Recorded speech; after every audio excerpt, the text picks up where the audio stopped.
Hi, everybody. This is going to be a hard one for me just because I just had my heart broken. Oh, I just had my heart broken by just meeting some wonderful people.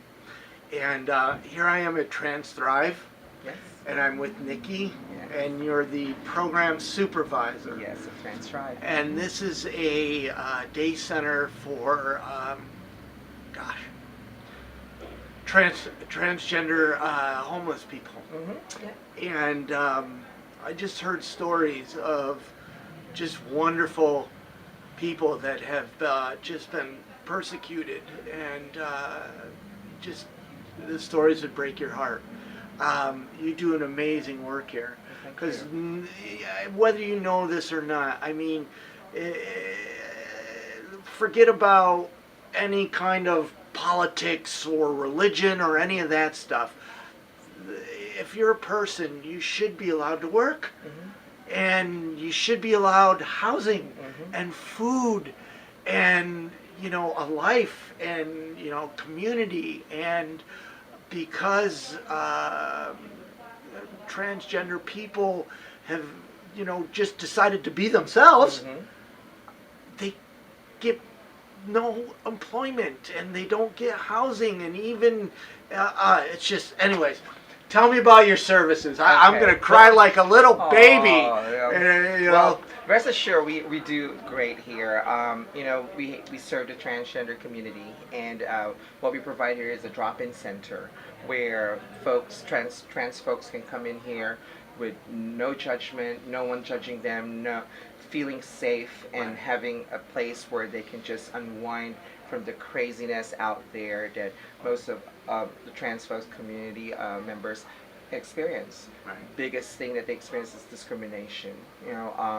And homelessness is one big issue that is very, very relevant for the transgender community.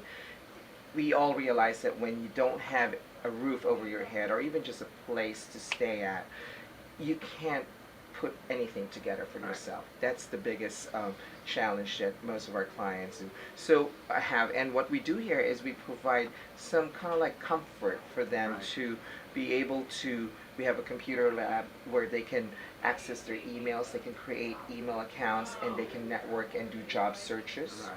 That's one thing, and we also collaborate with other organizations to help them set up their resumes, or even just like preparing themselves to get back in the job force. We have a lounge where people can just sit and relax and just collect themselves together so they can feel kind of like grounded Right. and continue with their everyday lives and challenges and little successes too. I think the best part of our drop-in here is that we offer different workshops and support groups. Yeah. And this addresses pretty much, our approach is a holistic approach.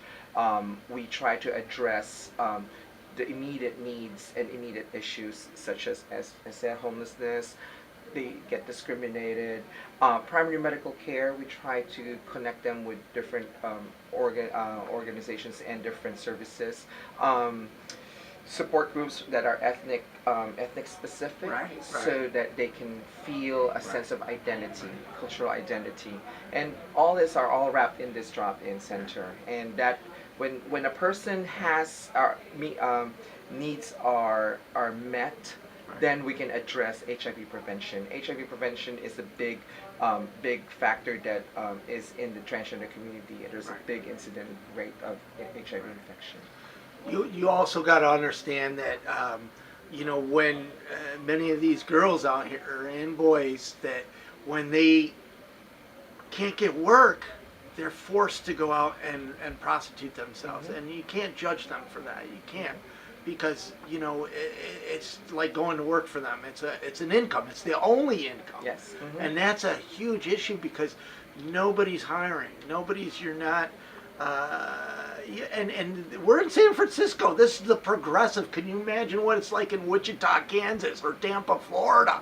Totally. Oh my gosh, Totally. you know what I mean? Where Mhm. people are just pushed back into the closet, and oh my gosh. Yeah, and it's really good where we have this here, because a lot of folks from those places that you mentioned, you think that San Francisco is this big mecca of like you got abundance of services. Yes, there is abundance of services, but it's also a responsibility of providing services of quality, and at the same time making sure that every referral that we make is will get a good result out of it. And we are in the heart of the Tenderloin, which is a lot of runaway youths that we see, gender variant youth come in here.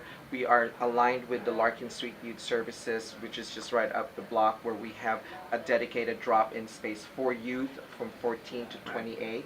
And it's really amazing when we synergize all the services together. We do get some challenges, of course, because sometimes it's never stable.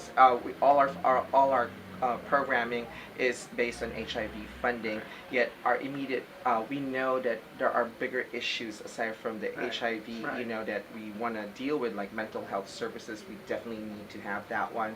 And we have strong advocates like Bevan Dufty, it was him who made TransDrive happen. We were at the brink of 1 year of funding, and that's it. And he advocated to get money for us to continue the drop-in center, which is like so important. Very important. So important. I mean, just recently the LGBT thing has even come up with HUD in Washington, and there's some intention for this, and it really needs to be. Many of you know, I'm a straight ally. I'm a Christian. And it has nothing, to me, this is God loving on people, all people. You know what I mean? So forget all the crap that you're thinking right now or whatever, and just start loving on people and supporting people, because the LGBT crisis, especially in the homeless youth, is a huge crisis, and it's a huge crisis around America, and we need to address it. We can no longer ignore it. These are just beautiful people that they deserve a right, just like anybody else, to grow up and just be themselves. And be themselves. Exactly. So, thank you. Thank you. Cheers.